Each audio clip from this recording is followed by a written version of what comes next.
Bom Olá, dia. Alô, bom dia Brasil. bom dia, tudo bem? Tudo Ó, bem? Tá ouvindo legal aí? estou te ouvindo bem, mas vocês dois estão congelados. Eu estou vendo vocês paradinhos aí, Deixa eu sem ver se aqui mexer. se, deixa eu ver se vai. Sim, Aremila e o João, vocês sabem que tá aqui, estão em Madagascar. E eles procuraram um lugar onde tivesse uma conexão boa de Wi-Fi para a gente poder conversar. Sim, não é em toda a ilha, eles não estão na capital, Antananarivo, onde você tem vários cybercafé, você tem uma rede de Wi-Fi muito mais confiável e melhor. Eles estão no sul do país. Bom dia, Monique. Então, assim, eles foram valentes de acharem um lugar para a gente poder fazer essa conexão. Vamos ver se vai dar certo. Tem tudo para dar certo, né? Vamos ver. Assim, eles estão sendo muito guerreiros e muito persistentes, né? De acharem um lugar para a nossa conversa. Eles já tinham identificado um lugar para a gente conversar, eles foram para esse lugar, estavam esperando, acabou a luz. E aí eles foram para outro lugar onde eles têm acesso a uma rede de Wi-Fi e estão tentando se conectar de novo para a gente conversar. Vocês estão É, me ouvindo? congelados, mas eu acho que tô ouvindo. Acho que vai ter que ser. A gente tá por aqui, pode acreditar. Ah, tudo bem, eu estou por aqui também. Vamos lá, vamos nos conversando, né? Onde é que Tá. vocês estão exatamente? Eu falei para todo mundo aqui que vocês não estão na capital, em Antananarivo. Vocês estão mais ao sul. Como é que vocês fizeram para Nós conseguir estamos. uma rede de Wi-Fi para a gente conversar? Tá, na verdade, nem nós sabemos exatamente. Foi por sorte mesmo a gente conseguir.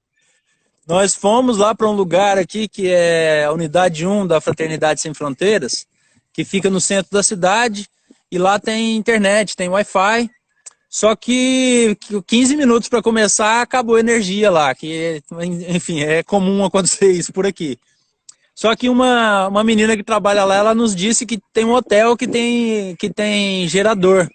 Então nós viemos para esse hotel que a gente nem conhecia, que ele é bem afastado, e a gente conseguiu a senha do Wi-Fi que não tá lá dos melhores, que eu acho que esse é um dos motivos também da gente não tá conseguindo transmitir a tela. Mas se tá conseguindo ouvir, eu acho que nós vamos por aí, né? Não, ok, pelo menos eu estou vendo vocês dois. Vocês estão parados como se fosse uma foto. Eu estou vendo vocês dois. E a gente vai conversando assim, porque eu acho que, assim, dentro das possibilidades, vocês estão num lugar em que o acesso ao Wi-Fi é difícil também, né? Isso. Então, dentro É, das ainda mais quando possibilidades, não a tem gente vai. energia na cidade, né? É, exatamente. A falta de energia é muito comum aí na região onde vocês estão. É comum, é que assim, onde nós moramos já não tem energia, né? Não tem energia de rede, né? A gente tem algumas placas para atender o básico, né? De ter lâmpadas, assim, a gente. Tecnologia de energia solar, né? É, mas são poucos painéis para a gente ter para conseguir iluminar a noite, praticamente, né? Ah, Aí aqui na entendi. cidade tem uma distribuição, mas é uma distribuição bem precária também, né? E o pessoal, antigamente, a fraternidade, os dentistas vinham e precisavam usar a energia lá e reclamavam que praticamente todos os dias caía energia, assim. Tinha um horário, vamos dizer assim, que inclusive que era mais ou menos esse horário, só que de algum tempo já não está caindo mais. A gente achou que hoje ia correr tudo bem. Mas aí tem um camarada chamado Murphy que está sempre à espreita, né, para nos dar uma derrubadinha. É isso. João Arimila, conta para gente onde é exatamente que vocês estão aí em Madagascar. Deixa eu mostrar Madagascar para todo mundo aqui que está vendo a gente. Aqui, ó. Madagascar é uma ilha, a quarta maior ilha do mundo, a maior ilha do continente africano. Está aqui na costa oriental, aqui bem na frente, né, de Moçambique e da Tanzânia. Né? É um dos países insulares. A gente esquece que o continente africano tem vários países insulares, né? País insular é país-ilha, né? Madagascar, aí a gente tem as Comores, as Ilhas Maurício e as Seychelles também, além de Cabo Verde, lá do outro lado, no Atlântico, né? Então, vocês estão aqui, aqui mais ou menos é a capital, na área central, que é Antananarivo, mas vocês estão mais para o sul, né? Onde é que vocês estão? Conta para gente. Nós estamos bem ao sul da ilha, lá na pontinha, quase chegando no oceano já. A uns 10 quilômetros daqui já é o oceano.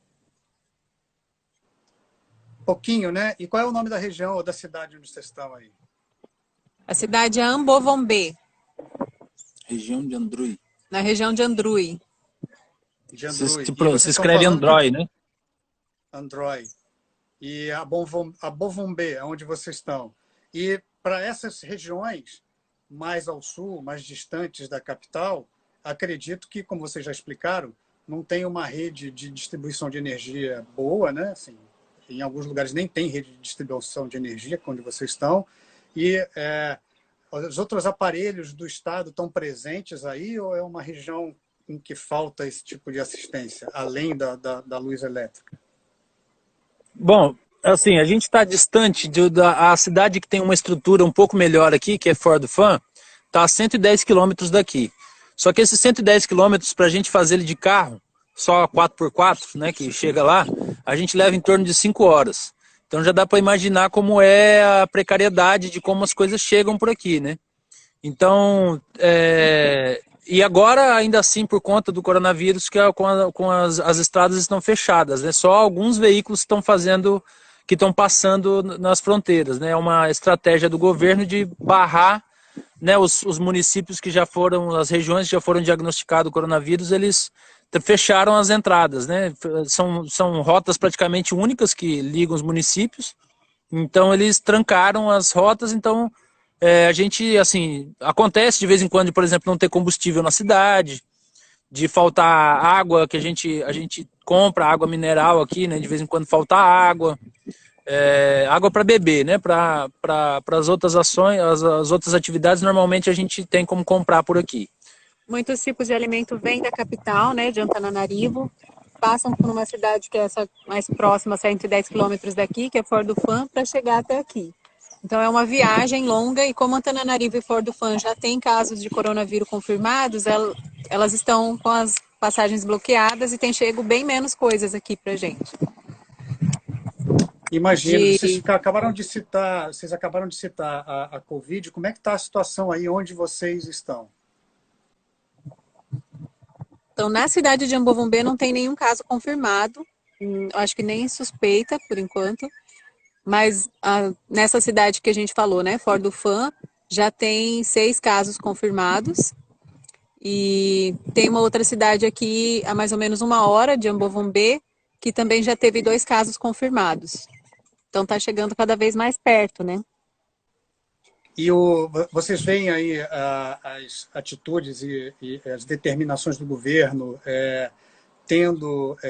são práticas, assim, o governo está agindo de uma maneira efetiva e prática para tentar conter o avanço da Covid? O governo tem feito vários esforços, desde o dia 19 de março, que foi quando foram descobertos os primeiros 3 casos, né, na capital, em Antananarivo. O governo já começou uma campanha forte de prevenção em toda Madagascar, né? O presidente fez um pronunciamento, já avisou as pessoas que ia ficar um tempo, né? Os primeiros 15 dias era para as pessoas ficarem em casa. Falou muito a respeito do que a OMS, né, estipula como proteção pessoal, que é o uso de máscaras, lavar as mãos com água e sabão, procurar ter um distanciamento de 2 metros de distância de uma pessoa para outra. Ele fez todas essas instruções, né? E passados esses 15 primeiros dias, e na verdade, assim, já diretamente nesse primeiro dia, ele já avisou as pessoas que estavam por aqui que iam fechar as fronteiras do país e cancelaram todos os voos. E aí tinha alguns médicos morando, né? Tinha alguns médicos visitando a gente aqui, que iam passar 15 dias, um mês. Tinha uma delas que ia ficar até 2 meses, mas eles não conseguiram voltar para casa, porque os voos foram cancelados e não deu tempo deles pegarem o último voo que já estava lotado. Então, eles ficaram quase 3 meses aqui e eles estão, nesse momento, em Antananarivo, esperando um voo, que eles conseguiram ir de carro até Antananarivo, estão esperando um voo lá foi fretado no particular pela embaixada para poder levá-los até a Etiópia e da Etiópia para o Brasil. A embaixada do Japão, na verdade, que contratou o voo, né? Eles vão aproveitar e vão até a Etiópia. Da Etiópia eles pegam outro voo para o Brasil. Mas os voos normais continuam cancelados, então as fronteiras estão realmente fechadas desde março. E E vocês estão os vendo casos aí de coronavírus não aumentaram rapidamente aqui, exatamente por essa prevenção, né? Antes mesmo de chegar nas cidades, as pessoas já estavam avisadas, né? Então, a prevenção já começou bem antes dos casos aumentarem rapidamente. e vocês estão vendo com uma certa preocupação a chegada desses casos cada vez mais próximo de Ambovonbê, que é onde vocês estão, aí mais ao sul? A gente fica bem preocupado por causa, principalmente, da cultura coletiva que as pessoas têm, né? Aqui é da cultura africana em geral, e Madagascar não é diferente, que as pessoas andem muito juntas, as famílias andam muito juntas, mas não é como a gente fala no Brasil, né? Todo mundo é muito unido, as famílias andam juntas no Brasil também, mas aqui é de uma outra forma. Eu vou dar um exemplo. A gente tem uma clínica da FSF que funciona no Campo da Paz, o local onde a gente mora, né? Um lugar que foi alugado pela Fraternidade Sem Fronteiras para atender as pessoas. E nessa clínica, quando um paciente chega para ser atendido, ele não vai sozinho, ele vai com a família inteira. E aí, se a pessoa precisa ficar internada, a família inteira fica internada com a pessoa. Então, só para vocês terem uma ideia do quão coletiva é a cultura aqui, né? Então, é bem difícil de fazer isolamento social numa cultura assim. E não só, assim, acho que não só culturalmente também, mas o ambiente, né, em que proporciona isso pela a necessidade, na verdade, né? Porque a busca pelo alimento, por exemplo, muitas pessoas não têm, né? Quando a Fraternidade Sem Fronteiras chegou nessa região aqui, era muito comum a gente saber de casos de pessoas que estavam morrendo de fome. Então, até hoje, assim, as pessoas ainda batalham muito para conseguir ter um prato de comida por dia, conseguir comer alguma coisa. Então, assim, como é que faz uma política de isolamento? Ó, vocês vão ter que ficar em casa. Se ficar em casa, como é que come? Né? Não é uma coisa muito imediata. Né? Se ficar em casa hoje, amanhã já não tem o que comer. Que as pessoas geralmente comercializam hoje o que elas vão comer hoje, né? Assim, eles conseguem o trabalho do dia para comer o que eles precisam comer hoje, assim, não tem muita perspectiva de futuro, né? É curioso vocês falarem isso, porque isso foi algo que em quase todas as entrevistas que a gente fez aqui no projeto do Conexão África, muita gente falou que nas realidades dos países onde elas estão, geralmente as pessoas fazem isso, né? As pessoas estão a cada dia garantindo o seu jantar, por exemplo, né? Ou garantindo a sobrevivência do dia. Né? São pessoas que saem para fazer comércio e essas pessoas, geralmente, na hora que você decreta um isolamento, essas pessoas geralmente ficam desassistidas. Imagino a situação aí, e também quero juntar uma outra pergunta, que é como é que são as casas, as habitações aí do lugar onde vocês estão? Porque um dos desafios também do isolamento não é só impedir que as pessoas saiam, mas também é o número de pessoas que vivem numa casa, às vezes com um cômodo ou 2 cômodos apenas, né? Uhum. Sim, isso é muito comum aqui. As casas são bem pequenas, em geral, e as famílias muito numerosas. Então, é isso que você falou, 1 ou 2 cômodos para uma família de 8, 10, 12 pessoas. A Fraternidade Sem Fronteiras criou aqui um lugar chamado Cidade da Fraternidade, que é para acolher pessoas que estavam em situações de muita vulnerabilidade, porque ainda a gente consegue encontrar, assim, mas já com um número menor, pelo menos nas redondezas aqui. Mas é um cômodo para 8 pessoas, mas é um cômodo de 3 por 3 no máximo, sabe? Para 8 pessoas. E aí, onde é que fica? Né? As pessoas entram para dormir praticamente, e ainda assim, nesse período de inverno, ainda cozinham dentro ainda cozinham dentro da casa. Aí acho que, enfim, para quem não viu, eu digo isso porque, né, antes de vir, eu acho que fica até um pouco difícil de imaginar como é que é, né? Um 3 por 3, 8 pessoas morarem dentro, né? Complexo. 3 por 3 é muito apertado, né? Mas também não está muito distante de algumas realidades aqui no interior do Brasil, né? A gente acha que o continente africano é totalmente diferente, que é um lugar piamente diferente, que não tem nada a ver, mas a gente pode traçar vários paralelos, inclusive com a nossa própria realidade aqui, né?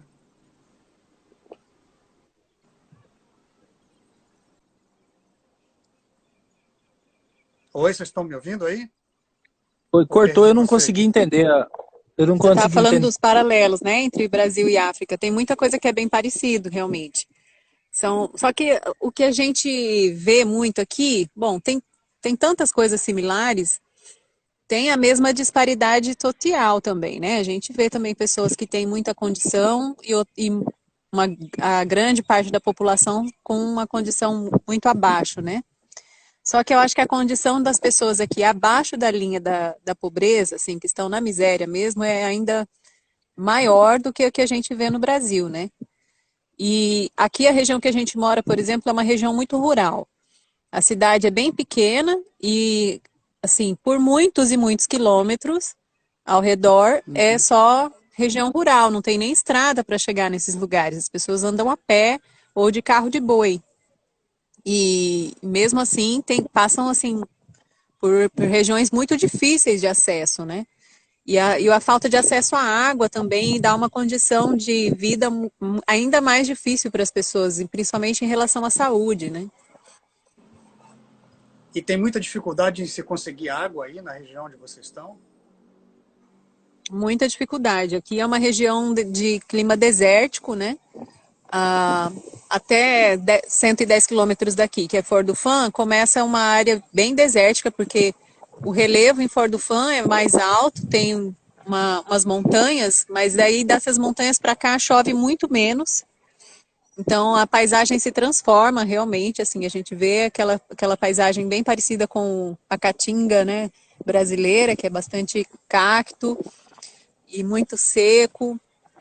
E é claro, tem as variações sazonais, mas mesmo com essas variações a gente já percebe uma diferença discrepante assim entre uma cidade e outra. E toda essa região aqui do sul da ilha sofre muito por conta disso, né? A falta de acesso a recursos básicos, assim, praticamente todas as frentes que a gente pensar, elas são bem escassas, né? Questão de, saneamento, educação, saúde, tudo isso é, assim, eu não conheço tão a fundo o Brasil, sabe? Mas eu conheço alguns lugares meio necessitados, assim, de um pouco mais de atenção. Só que eu ainda não tinha visto o que eu vi aqui, sabe? Que foi um dos motivos da gente ter vindo para cá, foi por muito do que eu ter visto aqui, né? Eu sabia que as pessoas passam fome, já tinha ouvido falar, mas ver, eu ainda não tinha visto e a coisa tocou muito profundamente, assim, ver pessoas passando fome e ver pessoas, eu vi um senhor bebendo lama, né, no mesmo lugar onde uma mulher pegava água, pegava aquela lama que ela ia levar para casa para cozinhar com aquilo, que era o mesmo lugar onde os bois bebiam água, as cabras que passavam dentro, inclusive faziam as necessidades lá dentro. E eu não sei, sabe? E assim, naquela época, agora também já melhorou bastante com as intervenções da fraternidade, as crianças chegavam a perder dedos dos pés, partes do pé, por conta de bicho de pé, por exemplo. Então, assim, era tão extrema a coisa que eu não sei se a gente pode, vamos dizer assim, dizer que no Brasil tem lugares iguais aqui, sabe? Eu sei que sim, no Brasil a gente precisa dar uma atenção muito maior aos lugares, a gente encontra muita similaridade. Mas nas situações que estava Ambovonbê aqui, eu digo isso não só pela minha ótica, mas por todas as pessoas que já vieram aqui, né? As pessoas que trabalham na saúde, veem doenças aqui que no Brasil não conseguem, só estudaram em livros. Porque são doenças muito básicas, vamos dizer assim, de se tratar, mas que às vezes chega aqui no estado extremamente grave por conta de não ter tido um cuidado básico, né? Cuidado básico. Uma assistência prévia, né? Só para assim, dar um contexto aqui, de acordo com o Unicef, 80% das pessoas aí em Madagascar vivem abaixo da linha da pobreza. É um percentual muito grande mesmo, né? E vocês acabaram indo para aí para tentar fazer uma diferença, né? Vocês podem contar para nós como foi a história da ida de vocês até aí? Foi uma coisa meio de destino ou vocês escolheram, né, Madagascar como um ponto onde vocês iriam para fazer a diferença de alguma maneira?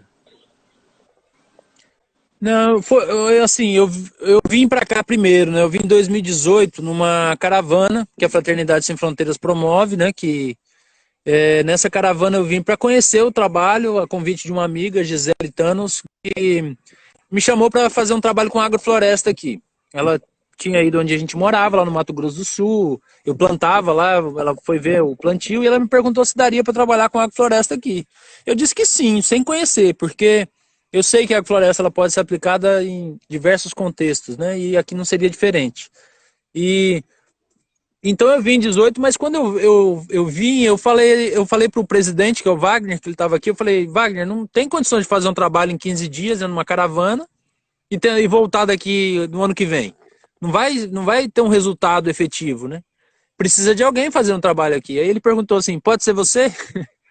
E eu não estava assim, não vim com intenções eu só vim para fazer esse trabalho mesmo, mas não vim com intenções de mudar, só que quando eu cheguei aqui me tocou muito, assim, ver a situação das pessoas, irmãos nossos, né?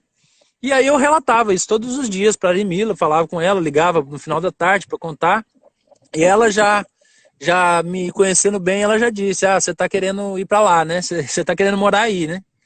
Aí eu falei, eu tô achando que a gente precisa vir fazer esse trabalho, né? Porque não dá, assim, eu fiquei com nó na garganta muitos momentos aqui de ver a situação das pessoas.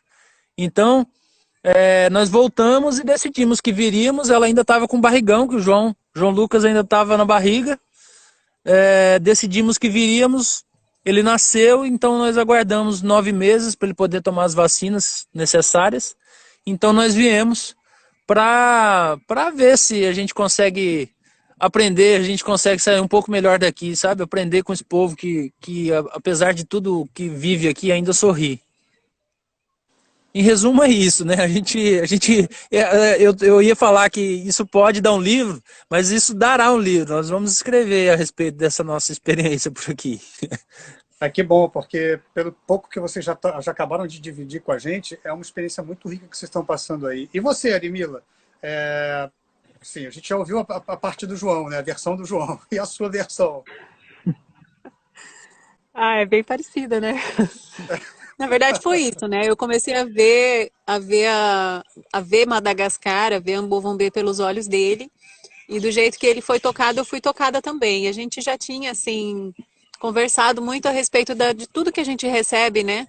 O tanto que a gente se sente privilegiado de receber tanta coisa na vida. A gente já estava buscando uma forma da gente devolver, de alguma forma, essa gratidão para o mundo, na forma de algum trabalho voluntário. E a gente estava ainda buscando o que fazer.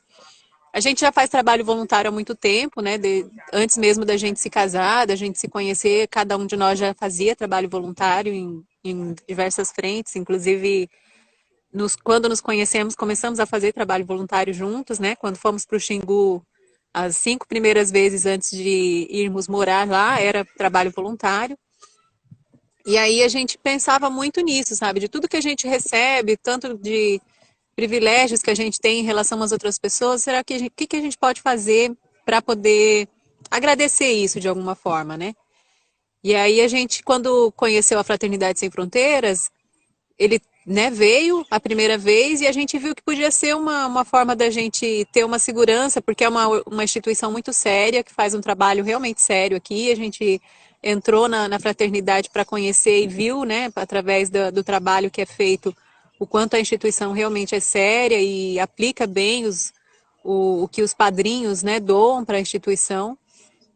E como o trabalho com pouca coisa assim que é oferecido para a população já faz uma grande diferença na vida das pessoas. Então, quando ele me falou, né, da ideia, eu já vi também que era algo que já batia no coração dos dois, não era só uma coisa só porque ele veio, né? A gente já tinha conversado sobre isso antes e já era um sonho nosso poder fazer mais pelo próximo.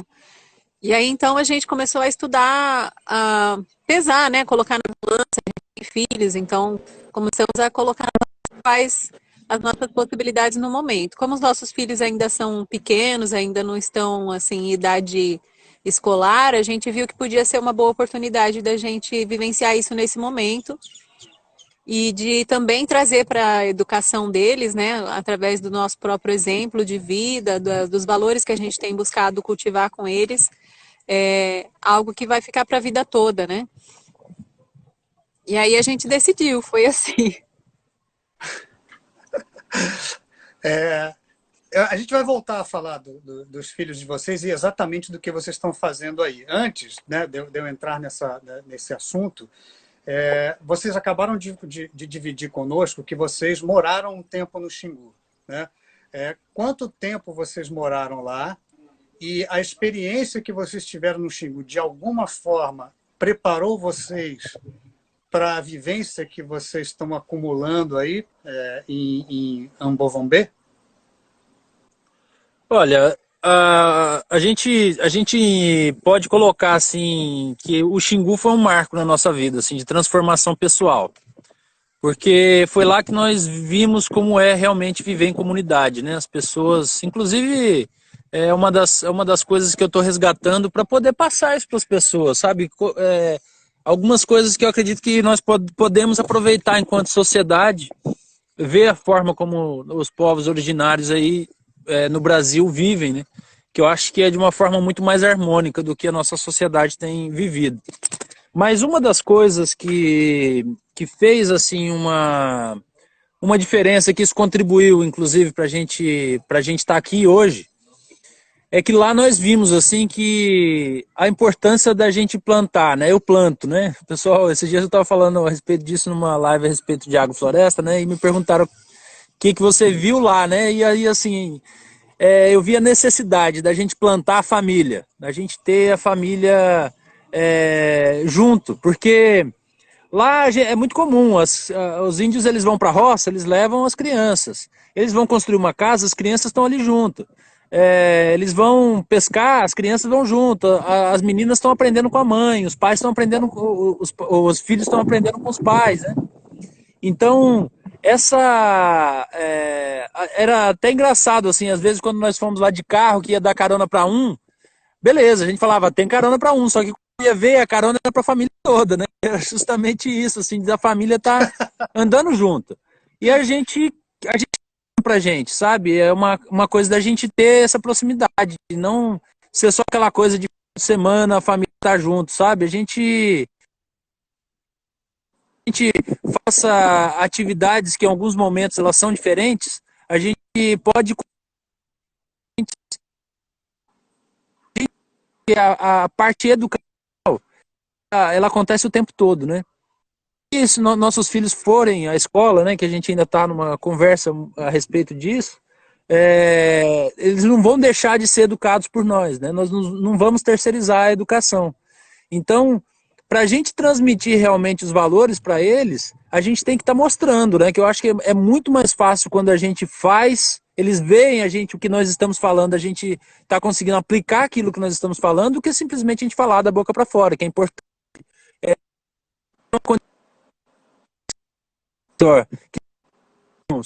E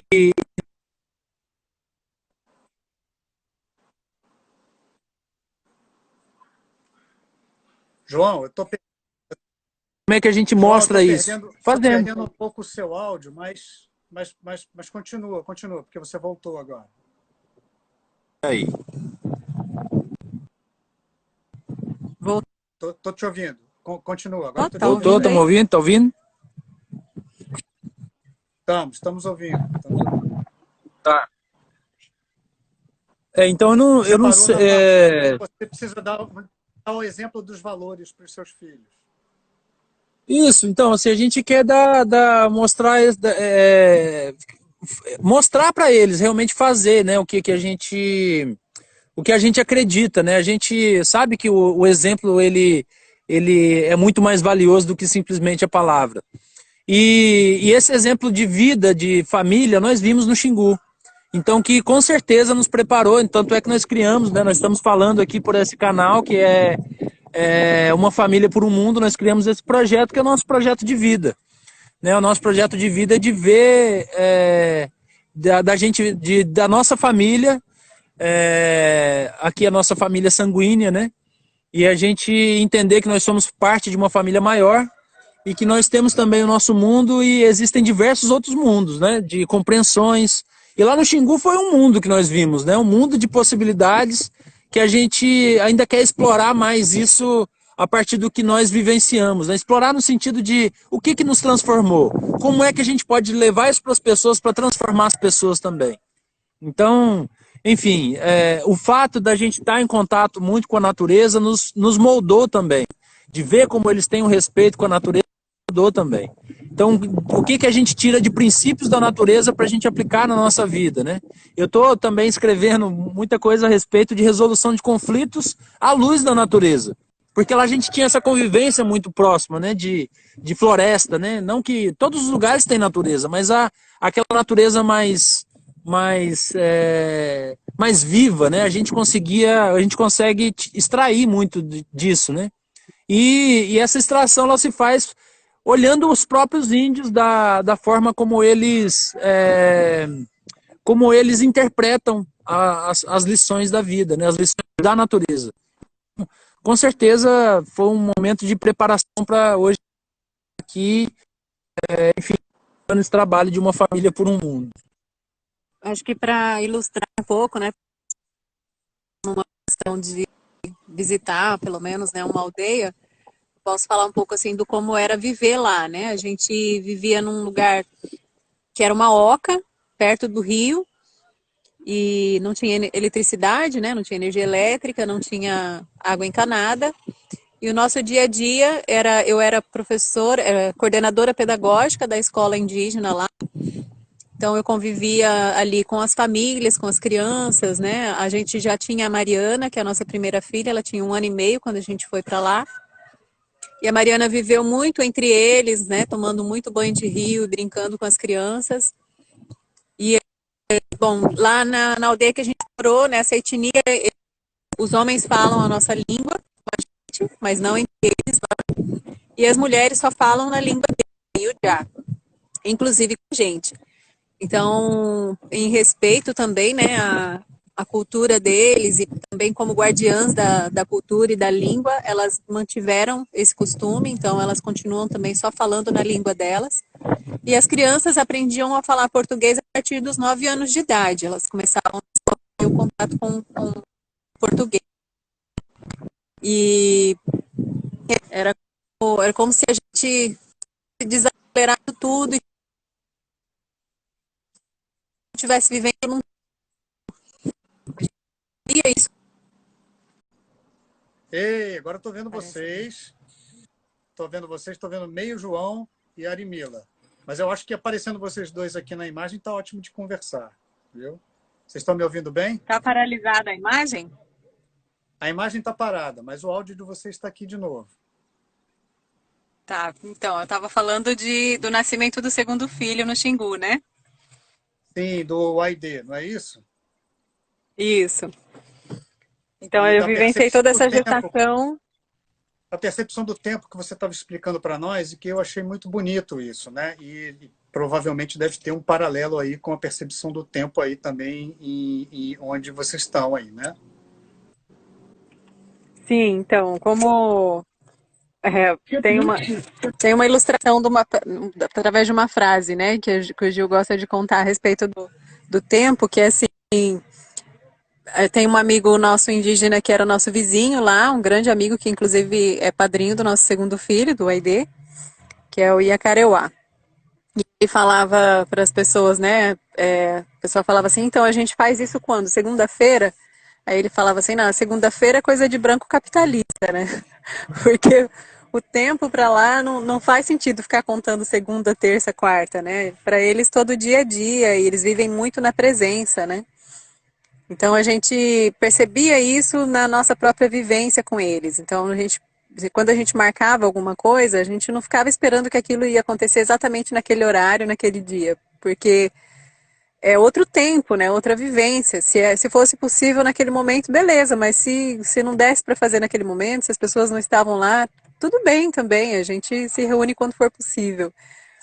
Então a gente tinha que ter essa flexibilidade, né? Aquela necessidade de produtividade a todo momento não era não era presente, né? Nessa vivência do tempo. E aí a gente veio para cá também já preparado para encarar uma realidade diferente no sentido de também não ficar exigindo produtividade a todo momento, né? Da gente entender como é que funcionam as coisas aqui, qual é o tempo que as pessoas vivem aqui. E, e também em relação ao que a gente estava acostumado de conforto quando a gente vivia na cidade, né? A gente também teve essa preparação através da experiência que a gente teve no Xingu, de morar numa oca sem móveis, né? Onde a gente dormia na rede, a gente cozinhava num fogão bem, tipo, duas bocas, né?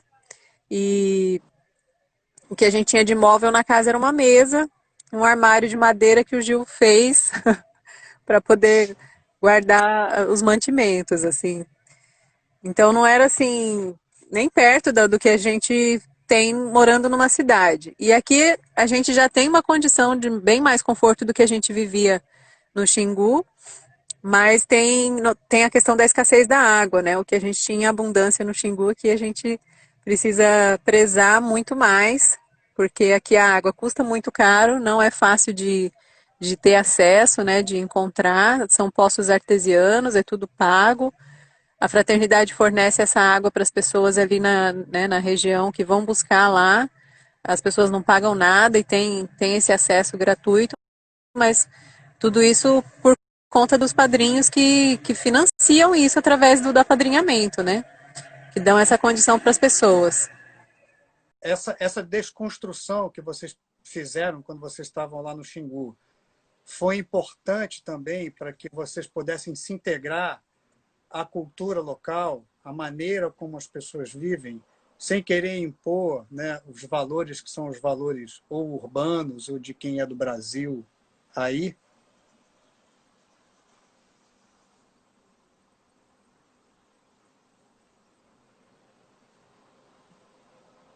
Sim, sim. Foi bem importante. Você está conseguindo me ouvir bem? Que eu consegui entender a pergunta, mas ela cortou bem. Eu não sei se está cortando eu dizendo, se está chegando aí cortado também. Ah, tá tudo ok, estamos te ouvindo. Tá. Então, foi sim, foi bem importante a gente fazer essa desconstrução, porque a gente vem das caravanas, cara.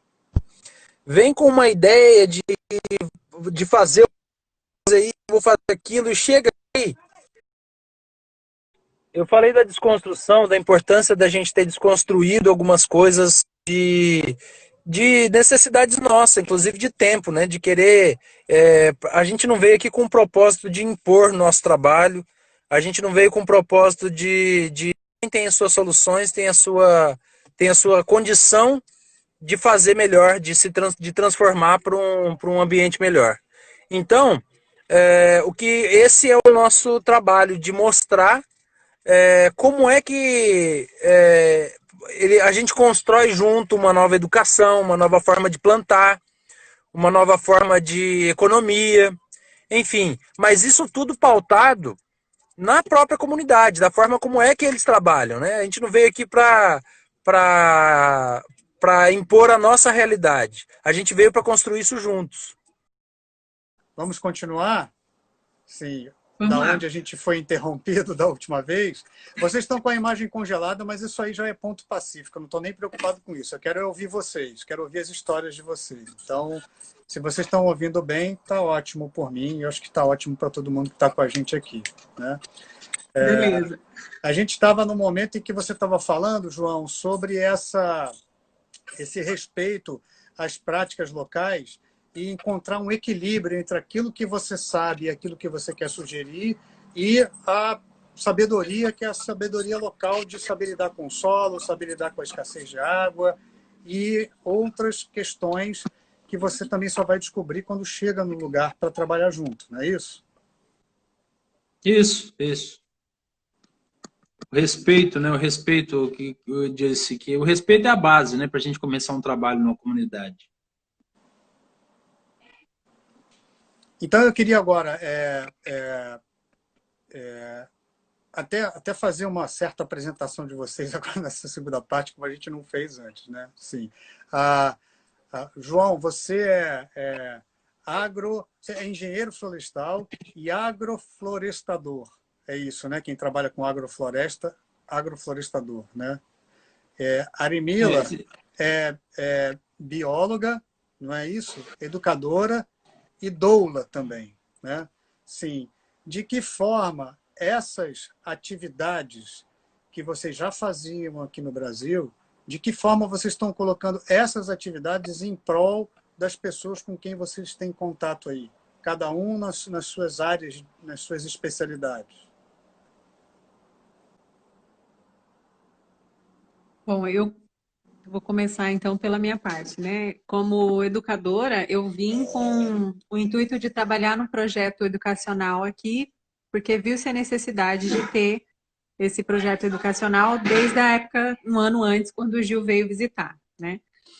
E aí, as pessoas, antes de eu chegar aqui, as pessoas perguntavam, né? E aí, como é que tá o projeto da escola e tal? Eu falava para as pessoas, eu ainda não tenho o projeto da escola, porque não adianta nada eu ficar aqui elaborando um monte de coisas a respeito de como vai ser a escola sem eu ter visto como é a cultura, visto como são as pessoas, quais são as necessidades das pessoas lá. Então eu resolvi assim, primeiro chegar, fazer um diagnóstico assim, né, da adaptação no local e um reconhecimento assim de como é a cultura das pessoas aqui, quais as reais necessidades educacionais, para depois eu começar a escrever esse projeto pedagógico do que seria a educação aqui, né? E aí foi muito bom eu fazer dessa forma, porque a gente percebeu que, na verdade, o que precisava aqui não era ter uma escola gratuita para as pessoas em geral, até porque precisaria ser uma escola muito grande para abarcar a quantidade de crianças que tem aqui, né? Arimila, agora a gente Sim. está vendo vocês. A gente está te vendo agora. Pode virar a câmera para você. Tá bom. Tava colocando a boca bem pertinho aqui para ficar mais alto.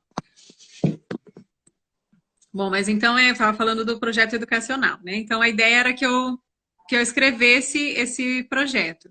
E aí eu fui escrever esse projeto, então, a partir desse diagnóstico que foi feito das necessidades aqui. A gente viu que, na verdade, a gente precisa apoiar as escolas que já funcionam aqui em Ambo-Gombê e dar uma condição para as crianças de terem uma perspectiva de futuro, né?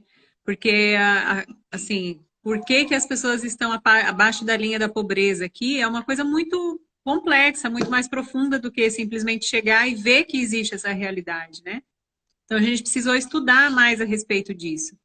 E aí a gente percebeu que um projeto educacional aqui faria mais sentido se fosse algo que desse apoio ao que já existe de educação e também fazer uma continuidade disso para os jovens e os adultos, para dar uma condição de vida melhor para as pessoas terem dignidade, né?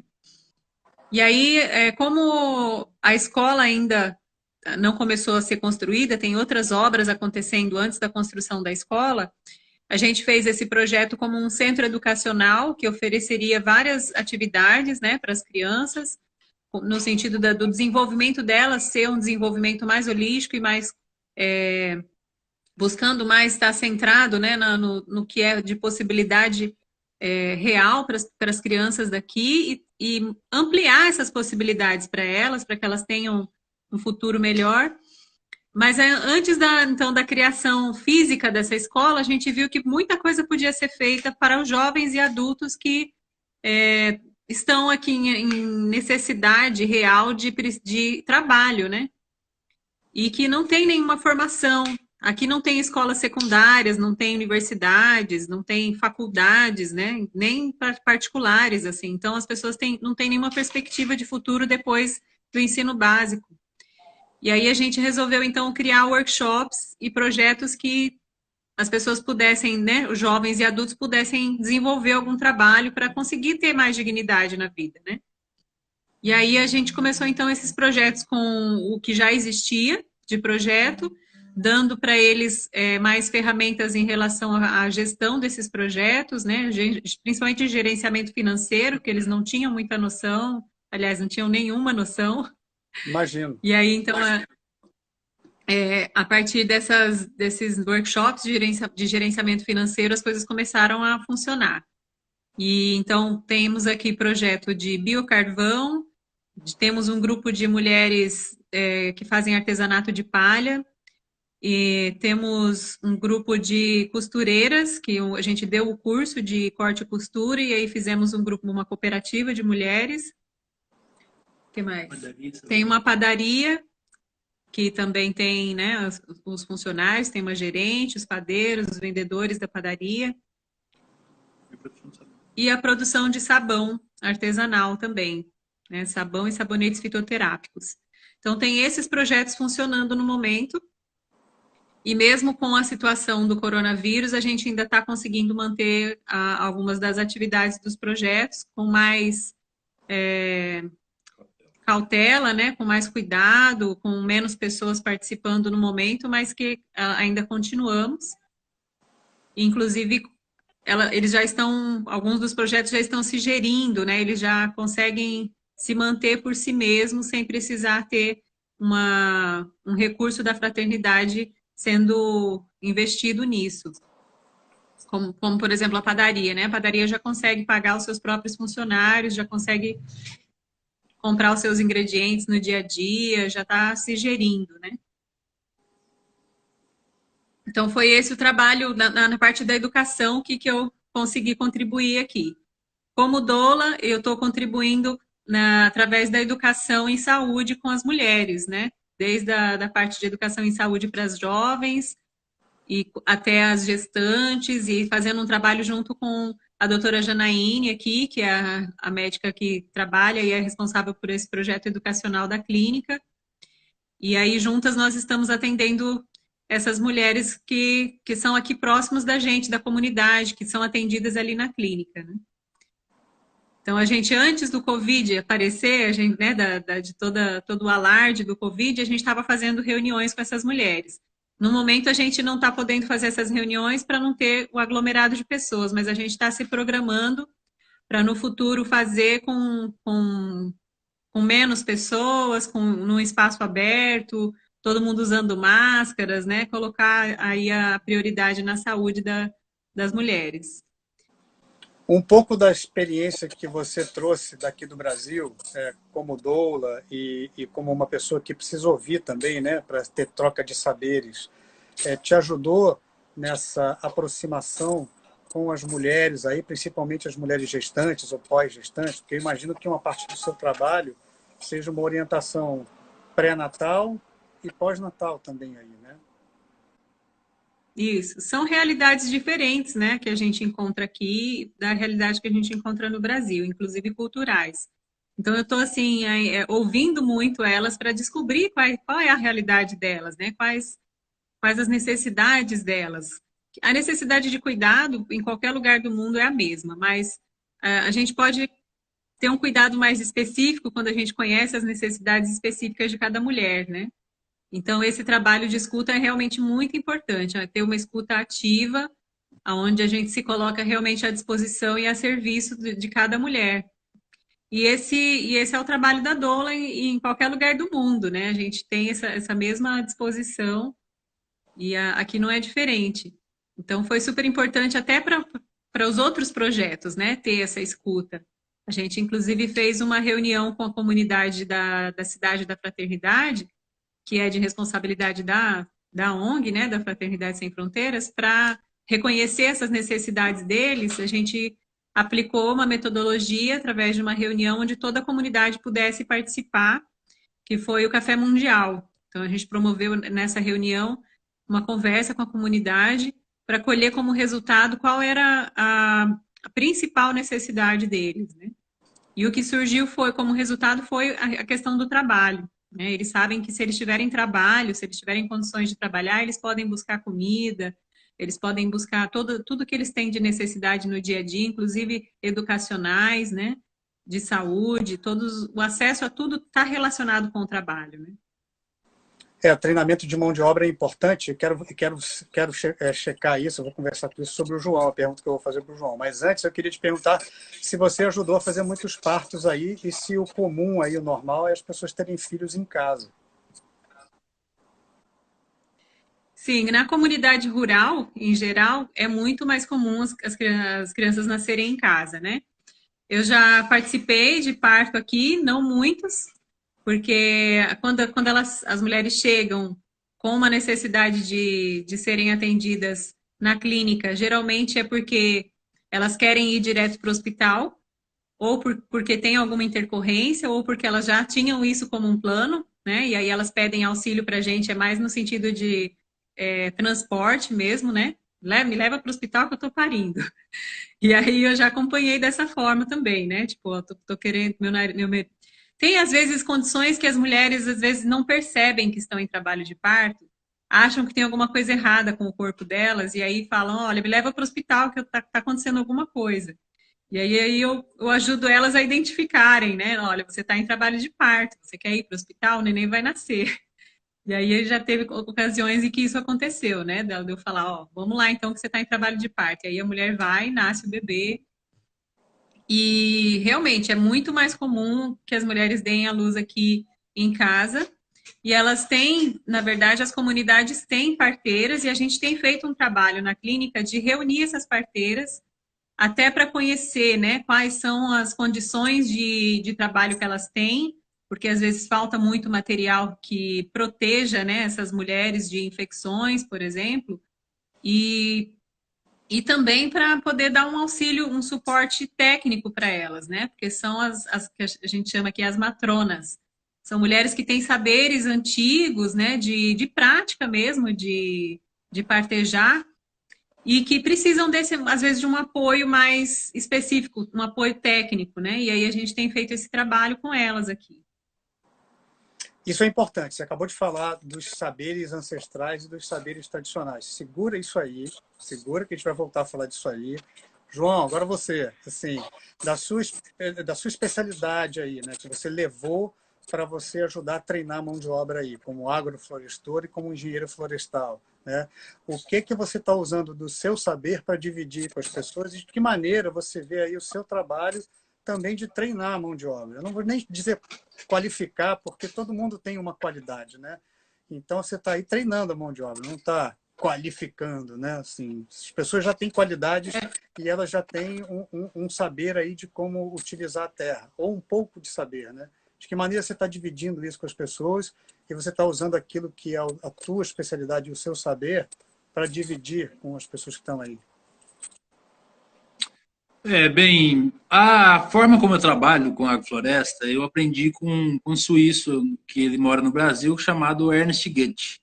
E um dos motivos de eu ter falado que aqui dá para trabalhar com agrofloresta sem nem ter conhecido em loco, né, o trabalho, o lugar, é porque ele tem uma máxima, a agrofloresta tem uma máxima da forma como ele diz, que água se planta. Então, num lugar em que a água é muito escassa, eu vejo que a agrofloresta é a solução. E a solução mesmo, porque se a gente está falando de um lugar onde, eu acredito que aqui é um pouco mais ainda, mas em torno de 80% da população é rural. Então a gente precisa trabalhar o rural. A gente precisa trabalhar a agricultura. E para ter uma mudança na agricultura, é necessário também uma mudança de cultura. Mas aí eu volto naquela fala que eu disse anteriormente, que essa mudança na cultura, ela só é possível com a base no respeito. Então a gente muda, mas a gente respeita e a gente vê como é que está a aceitação disso também. Nós fizemos um trabalho aqui de um curso. Foi um curso de agrofloresta, onde reuniu em torno de 50 pessoas. E eu sempre perguntava se podia plantar de uma forma, se podia plantar de outra. E, enfim, plantamos e uma das pessoas que trabalha com a gente, inclusive, ele falou, João, eu acho que não vai dar muito certo esse seu jeito aí, pode plantar, mas eu acho que não vai funcionar. E não choveu, assim, ficou um tempo sem chover. Eu falei, não, vamos... E ele me falava, se você não colocar água, não vai funcionar, vai morrer tudo e tal. E ficou me falando isso, até que um dia eu chamei ele, depois de mais de 30 dias sem chuva, lá na frente, lá eu chamei ele para ir lá ver a área e ele viu as bananas crescendo, que aqui não é comum, por exemplo, ter plantio de banana, porque o pessoal diz que não dá para produzir banana, porque é muito seco. E ele viu as bananas com as folhas bonitas, inclusive eu fiz até um vídeo dele falando ó, realmente esse sistema ele funciona, porque eu ainda não vi aqui em Ambovombê umas bananas com as folhas tão bonitas, ainda mais nesse período sem chuva. Então é assim que eu vejo que a transformação ela acontece, quando a comunidade aceita permite que a gente faça esse trabalho, mas a comunidade participa disso. Né? Eu não trouxe aqui, ó, isso aqui é o meu sistema, e aí, tudo bem a gente fazer? As pessoas vêm, as pessoas acompanham. Então é por aí que eu vejo que a transformação ela pode acontecer. E a gente agora precisa estudar uma forma, né, trazer essas pessoas cada vez mais, porque a gente precisa chegar mais distante. E a gente precisa trabalhar um formato. Não dá para ir lá na surdina e molhar as plantinhas só para elas crescerem bonito e tirar uma foto e falar que tá legal. Tem que ser uma coisa real para a comunidade. Então, o que eu vim fazer aqui é mostrar uma coisa que me ensinaram, né? Que uma coisa que o Ernest me ensinou. Que para a gente trabalhar no ambiente, a gente precisa observar a natureza, observar o ambiente em que nós estamos. Então, a gente está observando como é que está se comportando um lugar onde nós cobrimos melhor o solo. Como é que está o lugar onde nós não cobrimos? Quais estão sendo os resultados? Então, a todo momento, o agricultor é importantíssimo que ele seja o pesquisador. Assim, quando a gente vai pesquisando a campo, a gente vai fazendo os testes, a gente vai chegando nos melhores resultados. E essa é uma das coisas que eu tenho colocado muito para eles. Vamos testar, vamos fazer de um jeito, mas aqui vamos fazer diferente, para depois a gente ver qual que é o resultado que a gente está colhendo melhor. E assim, a gente constrói o conhecimento. Não é uma coisa que eu não estou vindo aqui dando, ó, esse aqui é o trabalho com a agrofloresta, essa aqui é uma cartilhazinha, lê e aplica. A gente está construindo junto, a gente está testando junto, a gente está avaliando junto. Então, quando eles estão fazendo parte disso, estão construindo junto, é muito mais fácil disso ser internalizado e eles terem condições de dar continuidade nisso sem ter a necessidade da gente continuar aqui. A gente não tem a intenção de ficar aqui por muito tempo. Né? Eu acho que é possível que a gente fique um pouco mais do que nós planejamos, mas só para que a gente consiga sair com as coisas mais encaminhadas, sabe? Saber que a gente conseguiu fazer com que as pessoas conseguissem nos entender. E aí, a partir disso, eles continuarem por conta própria, digamos assim. Você disse que vocês vão ficar mais tempo do que vocês pretendiam. Quanto tempo vocês pretendiam ficar e quanto tempo vocês estão pretendendo ficar? É uma boa pergunta. A primeira a gente consegue responder, a segunda já é um pouco mais complexa. A gente está com a intenção de retornar para o Brasil em abril do ano que vem. E aí ficar um tempo aí no Brasil, porque a gente tem família, tem muitos amigos, e tem, enfim, e tem muita coisa para a gente fazer por aí. Mas a gente vê que esse tempo ainda não vai ser o suficiente para a gente colher os resultados. Colher os resultados, exatamente, porque já estamos plantando, né? Mas a gente também quer colher um pouco disso para saber o quão doce, né? O quão doce estão esses frutos, né? Então, a gente deve voltar depois de abril para o Brasil e ficar uns 3 meses, 2 a 3 meses, e depois a gente volta para cá. E aí, ainda não sabemos, né? Ainda é um pouco cedo para a gente dizer quanto tempo a gente fica por aqui e tal. Até porque, assim, a forma como nós viemos, né? Nós meio que largamos quase que tudo, né, para trás e viemos. Então, voltando para o Brasil, a gente ainda também tem muitas dúvidas de como é que vai ser a nossa vida no Brasil. Mas para a gente conseguir realmente deixar uma coisa um pouco mais sólida, a gente pensa em voltar para ficar mais um tempo.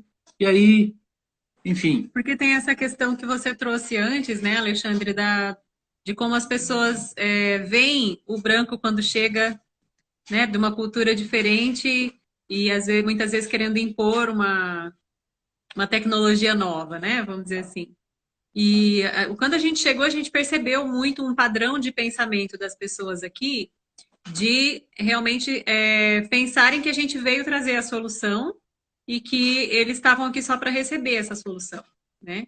Eles não imaginavam que a gente veio para construir junto, né? Então, a gente está, na verdade, mudando esse padrão de pensamento através das nossas ações junto com eles aqui. Então, eles estão agora começando a perceber que eles vão precisar trazer de dentro deles essas soluções e construir junto com a gente essas soluções. E não que a gente vai entregar tudo pronto, de mão beijada, de bandeja, e falar, é assim que tem que aplicar. Até porque nós não temos isso. Exatamente. Então, esse construir junto leva tempo, né? E a gente precisa, então, voltar, depois de voltar para o Brasil, a gente precisa voltar para saber se eles realmente estão compreendendo se essa construção está sendo sólida o suficiente para eles darem continuidade, né? A gente não quer simplesmente largar o projeto aqui com tudo que foi começado de tão bonito e aí ver tudo parar porque eles não entenderam a proposta, né? A gente quer que eles realmente tenham condições de dar continuidade. E isso é muito importante. Vocês falaram algo que o Luiz, que está na Gâmbia, que foi o entrevistado de 2 semanas atrás, o Luiz está dando um sinalzinho assim, né? O Luiz também falou a mesma coisa. O Luiz trabalha numa grande fazenda lá no interior da Gâmbia, e aí ele disse que quando ele chegou lá, ele também não quis impor nada, né? Que ele quis ouvir muito bem, ouvir, né? A sabedoria local, porque a sabedoria local é muito importante. Você não impor nada. Você chegar com respeito, né? Essas pessoas estão tão acostumadas, né? Acostumadas não, mas elas vivenciam um desrespeito diário, às vezes, das pessoas que vêm de fora, impõem seu conhecimento, e até do próprio governo, que não dá atenção, e não dar atenção também é um desrespeito muito grande, né, com essas pessoas. E isso que vocês estão fazendo é algo muito importante, né? Que é construir junto, né? Isso que vocês estão falando, né? Construir junto. Respeitar o outro é dividir com o outro e saber que o outro também tem uma sabedoria aí, né? Então, eu queria puxar esse gancho para voltar ao assunto que a gente deixou ali atrás, Arimila, mas é um assunto para os dois, para vocês dois, né? Porque é uma característica das sociedades africanas e também das sociedades indígenas originárias aqui do Brasil, que é a figura do curandeiro tradicional, digamos assim, né? Aquela pessoa que tem esse tipo de conhecimento, que é o conhecimento medicinal, conhecimento da boticaria, de serem os boticários. E aí também tem essa figura, né? Como é que é a relação de vocês com eles, né? Que eles são uma espécie de xamã, né? Você acabou de lembrar também uma outra figura que é importante, que são as parteiras, né? Também, que tem um conhecimento ancestral já secular aí, e que elas são figuras de autoridade. Então, você não pode chegar e minar a autoridade dessas figuras, né? Porque é um desrespeito muito grande cultural, né? Como é que é a relação de vocês, Arimila, com essas parteiras que já têm esse tipo de conhecimento acumulado que vem de geração para geração, e você, João, Gil, né? Como as pessoas estão te chamando aqui, que assim, dos dois, né? Desses curandeiros e de alguns conhecimentos que são conhecimentos ancestrais que já são colocados em prática na hora de você lidar com a terra ou lidar com a carência de água, né, que tem aí na região. Então, eu na parte da parteria, né, essas reuniões com as matronas têm sido muito importantes para a gente compreender qual é a forma de trabalho delas e qual é esse saber que elas trazem, né? Então, eu vou dar um exemplo para você. Em uma das reuniões, a gente deixa muito assim os agentes de saúde formados aqui na clínica, que já conhecem bem da cultura, trazerem quais são as informações importantes para a comunidade, né? E aí as matronas estavam junto com as mães ali dentro da reunião, e no final da reunião eu pedi para elas para a gente fazer uma encenação. Eu coloquei uma boneca, né, embaixo da minha blusa, assim, como se fosse a minha barriga, e falei, ó, eu tô grávida e eu tô próximo de parir, quem é que vai me atender? E aí uma das matronas se colocou à disposição e a gente fez como se eu tivesse em trabalho de parto, e aí eu fui vendo passo a passo o que ela faria naquele momento, né? E aí, através dessa encenação, eu consegui compreender muito de como é que elas lidam com isso no dia a dia, quais as atitudes, né, que elas tomam em relação à mulher. E pude também passar um pouco do como é a minha forma de trabalho para elas, com jeitinho, né? Mostrando, assim, o que é mais importante naquele momento, né? Para aquele nascimento. Sem ferir a cultura, ouvindo muito, né? Através dessa experiência, o que elas veem como importante. Então, por exemplo, no Brasil, quem pare tanto em casa quanto no hospital tem uma forma de ver a placenta, né, que nasce depois do bebê, que é muito particular de cada família, de cada mulher. E aí eu perguntei para elas o que elas fazem com a placenta depois que o bebê nasce, né? E aí elas mostraram como elas fazem. É um ritual muito bonito, muito especial. E isso está dentro da cultura, então a gente não pode esquecer que existe isso, né? Isso deve continuar. Eu falei, e quando a mulher pare no hospital? E aí eu achei uma coisa muito interessante. No hospital aqui, as enfermeiras, elas guardam a placenta e entregam para a avó, porque elas sabem que existe essa cultura com a placenta, então elas não jogam fora, como nos hospitais no Brasil, né? É um órgão tão especial, precisa ser reverenciado por todo esse serviço que ele prestou durante a gestação. Então, só para dar um exemplo assim, de algo que até no hospital aqui existe esse respeito com a cultura, né? Como E é sem que querer eu, que te vou chegar de interromper, fora... sem querer te interromper, desculpa, o que se faz? Qual é o ritual que se faz com a placenta aí? Então, é entregue para uma das pessoas da família, que pode ser um dos anciões, a avó ou o avô. É escolhida a pessoa no momento. A mãe escolhe a pessoa e ela sai com a placenta para o lado de fora da casa e ela tem que seguir a intuição dela naquele momento, sem deixar que nada interrompa. Então, ela não pode conversar com ninguém, não pode atender celular, não pode... Ela está concentrada naquele momento de encontrar o lugar dessa placenta. E quando ela chega a encontrar esse lugar, eles fazem um buraco, que é como se fosse um ninho. Eles enchem esse buraco com palha, formam esse ninho, colocam a placenta em cima, com o cordão virado para cima, e eles queimam a placenta. Eles fazem uma incineração dela ali dentro daquele ninho. E aí eles cobrem com terra e fica ali enterrada a placenta. Então, como essa forma de agradecimento, né, com esse órgão. E é um ritual que é feito com muita concentração e seguindo o instinto da pessoa naquele momento para saber qual é o lugar adequado para fazer esse plantio da placenta. E você, João? Eu acho que da minha parte acho que é muito do que eu já disse em relação ao respeito, né? Todas as ações que nós vamos fazer, normalmente eu pergunto se tem algo para que a gente precisa fazer antes de iniciar o trabalho. Por exemplo, no curso que nós fomos fazer, durante o preparo da área, as mulheres principalmente, mas os homens também, mas as mulheres puxavam mais cânticos que são orações, né? Na língua deles. Então era o momento de preparar a terra. E eu achei isso muito bonito. Inclusive fiz até um videozinho na hora de preparar ali, as mulheres cantando, porque é um momento de reverenciar, né? Então todos os dias que a gente ia trabalhar na agricultura, quando tinham pessoas reunidas, a gente havia oração. E a Fraternidade Sem Fronteiras, da forma como trabalha aqui, é muito interessante que, normalmente, nas atividades, isso por parte deles mesmo, né, não foi a Fraternidade que impôs nada, mas eles têm o costume de fazer orações.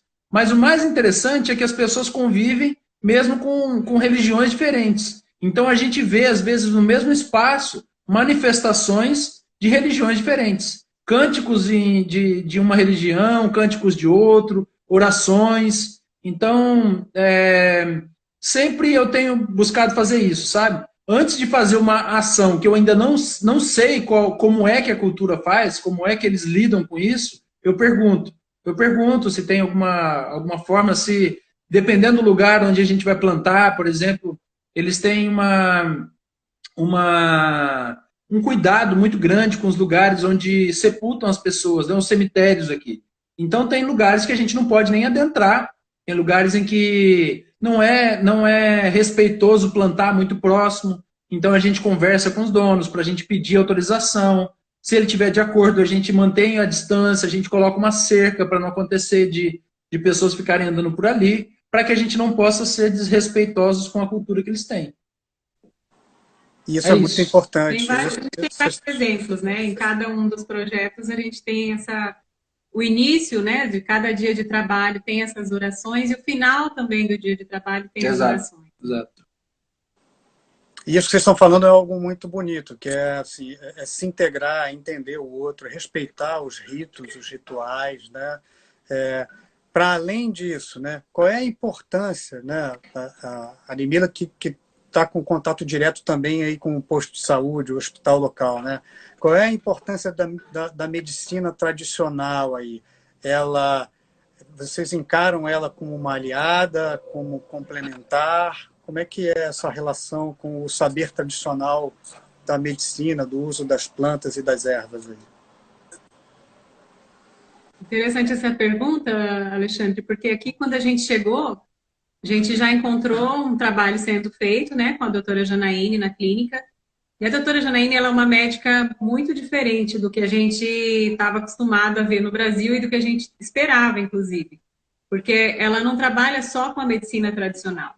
Ela respeita muito a medicina holística, né, que a gente chama assim, porque ela numa consulta, por exemplo, às vezes ela identifica que o que aquela pessoa precisa não é simplesmente um remédio. Ela precisa ser ouvida, ela precisa colocar para fora as emoções. E às vezes ela precisa de uma oração. Então, quando é necessário, ela faz uma oração com a paciente. Ela dá também, ela trabalha com fitoterápicos. Então, ela não trabalha só com a medicina tradicional, né? Ela dá ali um remédio quando é necessário, um antibiótico, por exemplo, mas ela também dá um fitoterápico, ela também dá a mão, dá um abraço, ela fala algumas palavras de apoio, ela deixa a pessoa desabafar. Ela ajuda a pessoa a elaborar, às vezes a pessoa não está conseguindo elaborar qual é aquela dor física que está se manifestando ali, que às vezes é uma dor emocional. E aí ela deixa a pessoa manifestar essa dor, compreender essa dor. Então é um trabalho muito mais profundo do que a medicina tradicional, que a gente está acostumado. E aí... Quer falar? Uma coisa interessante, assim, nós temos um amigo que ele fala assim que o lugar, normalmente ele tem as plantas que curam as doenças do próprio lugar. E realmente, aqui quando eu cheguei, conheço um pouco, né, de fitoterapia, bem pouco, de algumas plantas, mas consigo identificar algumas, e andando aqui por alguns lugares, eu consegui identificar algumas dessas plantas. E até fiz um vídeo na época falando a respeito de algumas plantas que eu tinha encontrado, e eu fui chamar um amigo aqui, que ele trabalha com a gente, e que é da cultura, né, ele é daqui, ele é malgache, e fui perguntando para ele a respeito das plantas. E ele, muito interessante que ele ia me falando que aquelas plantas, o uso delas que eles têm para cá é muito semelhante ao uso que tem no Brasil. Inclusive, essa é uma das coisas assim que a gente está, inclusive, trabalhando, um jardim de plantas medicinais e tudo, com a forma com as plantas que eles trabalham aqui. A gente tem outros também, né, que a gente reconhece o potencial medicinal, mas principalmente essas porque a gente pergunta, ei, como é que usa essa planta? Ah, essa planta é para afastar espíritos e é muito interessante essa visão que eles têm disso, de espíritos e a própria saúde, né? E que a gente vê que em algum ponto não existe essa distinção do que é o científico, do que é o espiritual, mas que quando a gente ouve da forma como eles explicam espiritualmente, a gente consegue entender isso cientificamente também. Então, eu acho isso muito, muito legal. Eu acho que a gente tem muito a aprender quando a gente tem ouvidos para colher esse conhecimento tradicional, né? Ótimo isso que você falou, porque você também falou em aprender e tem a ver com uma pergunta que eu quero fazer para vocês, que é sobre aprendizado, né? Vocês estão aí com 3 crianças, né? Vocês foram com os 3 filhos. Os filhos são escadinha, né? Eu até anotei aqui, a Mariana, o Aidê e o João Lucas. O João Lucas está com 1 aninho, né? A Mariana está com 7, não é isso que vocês falaram? 5. 5. O Aidê está com 3.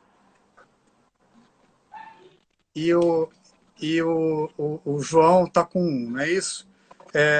Como é que vocês fazem com eles quando vocês precisam... Agora não, que vocês estão, por causa da Covid, vocês ficam mais... na casa de vocês, né? Mas como é que vocês faziam com eles quando vocês precisavam sair, cada um de vocês, para estarem dedicados aos trabalhos que vocês estão fazendo aí? E como é que vocês estão fazendo com relação à educação dos seus 3 filhos aí? No início a gente carregava junto, né? Carregava junto, só que no final do dia a gente tinha muitas reclamações de ambas as partes, que ainda não tinham entendimento muito bem da língua, né? Eles não conseguiam se comunicar muito bem. Então, eu levava para plantar junto comigo, a Arimila ia lá para a Cidade da Fraternidade, eles iam brincar também. Daqui a pouco alguém vinha correndo chamar a gente, porque eles estavam lá no topo de uma árvore, E aqui as crianças não têm muito hábito de subir tão alto assim nas árvores. Mas Mariana lá no Xingu, desde 1 ano e meio, subindo, trepando em árvore, lá no sítio, os dois também. Então, mas assim, a gente sempre procurou trabalhar de um jeito que a gente possa olhar, né? Mas aí quando chega a...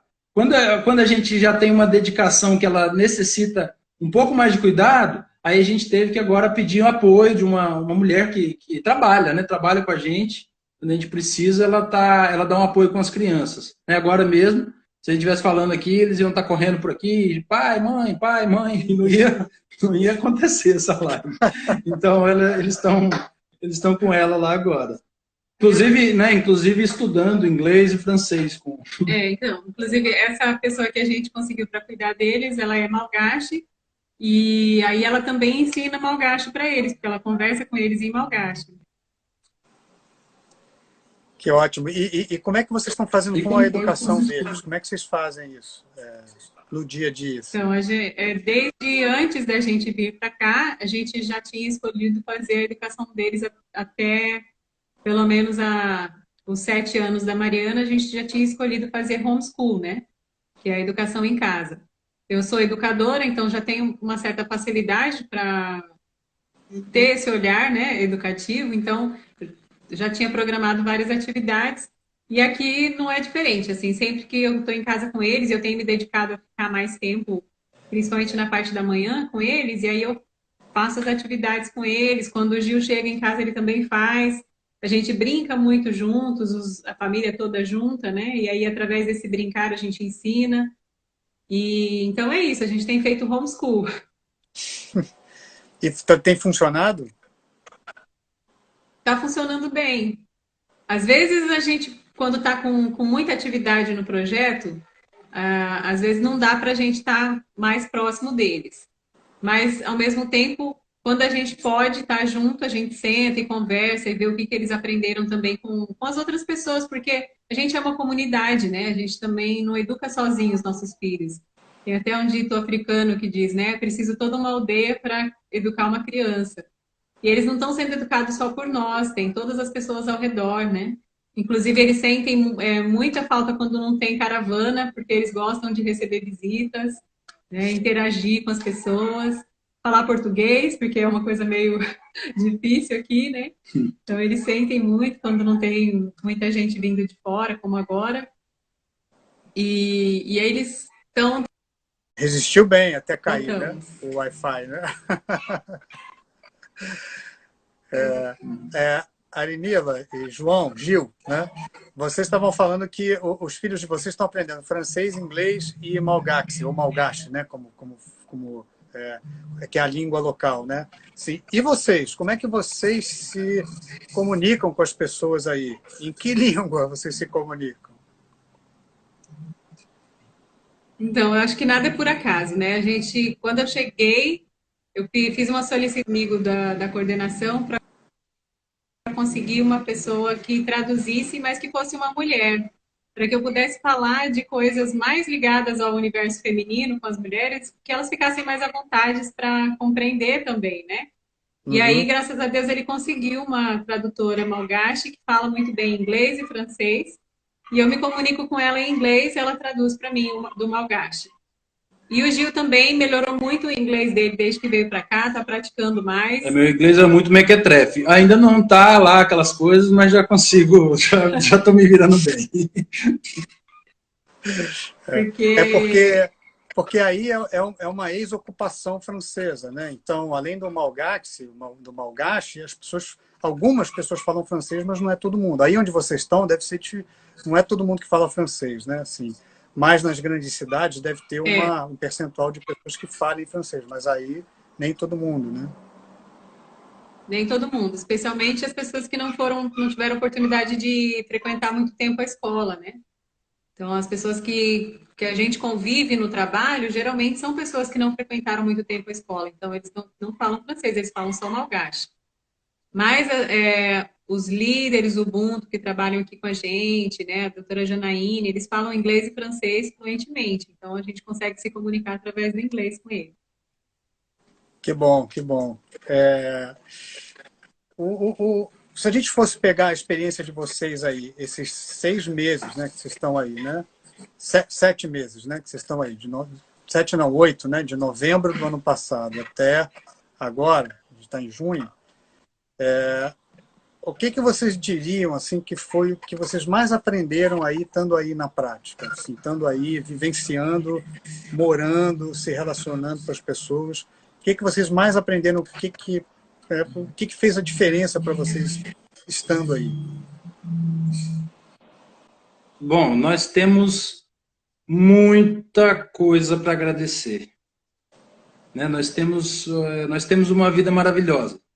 Isso eu acho que é uma das primeiras coisas que a gente pode constatar. Acho que isso já de cara a gente já consegue ver isso. Que nós somos privilegiados com certeza, porque temos, enfim, temos muito que falta para eles.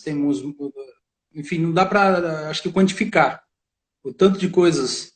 E ao mesmo tempo em que nós temos muito mais do que eles, a gente ainda consegue ver alegria neles, né? Ainda consegue ver eles sorrindo, agradecendo a Deus. E, pelo menos, eu acredito que essa é o mais...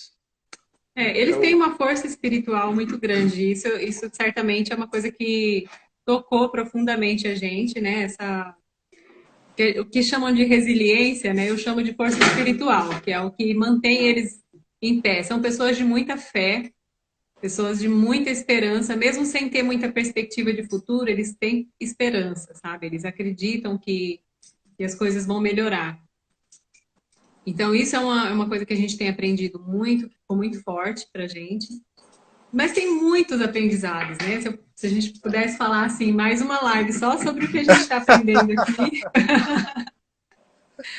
Acho que é uma coisa para se considerar, assim.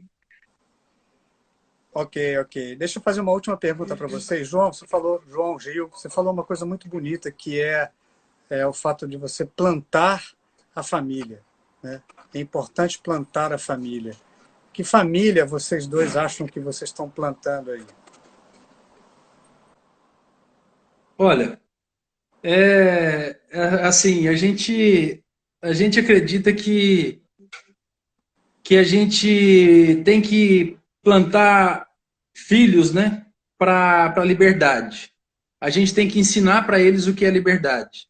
E para que lá na frente, a liberdade que eles têm, que todos nós temos, não os faça serem escravos deles mesmos. Então, o objetivo que nós queremos é transformar o mundo, né? É ousado, sim, é ousado, mas eu acho que a gente tem essa capacidade, porque se nós estivermos pensando assim, e muito mais gente estiver pensando assim, a gente tem condições de realmente transformar o mundo. Eu acho que muito mais importante da gente pensar qual é o mundo que nós estamos deixando para os nossos filhos, é a gente pensar quais filhos nós estamos deixando para o mundo, porque o mundo não vai acabar. O mundo não vai acabar, né?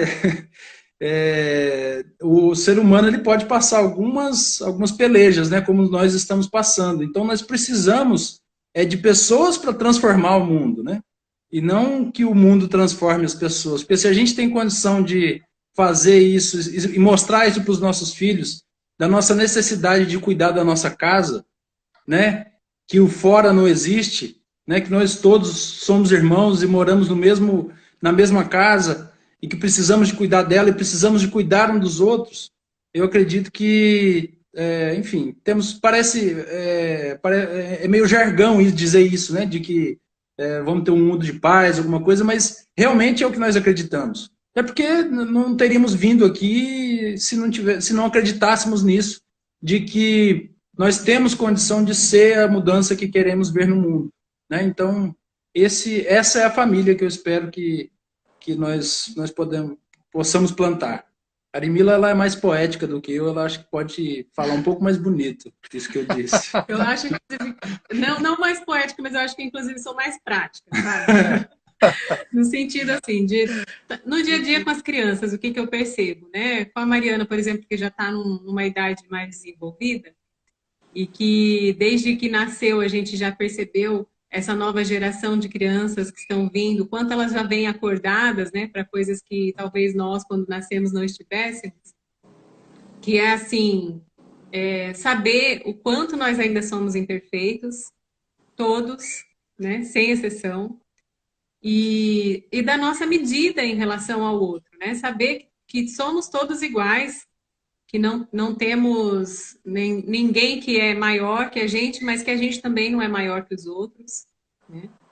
E que existe apenas um ser superior que rege tudo que existe e que é dele que nós viemos, que é para ele que devemos voltar, né?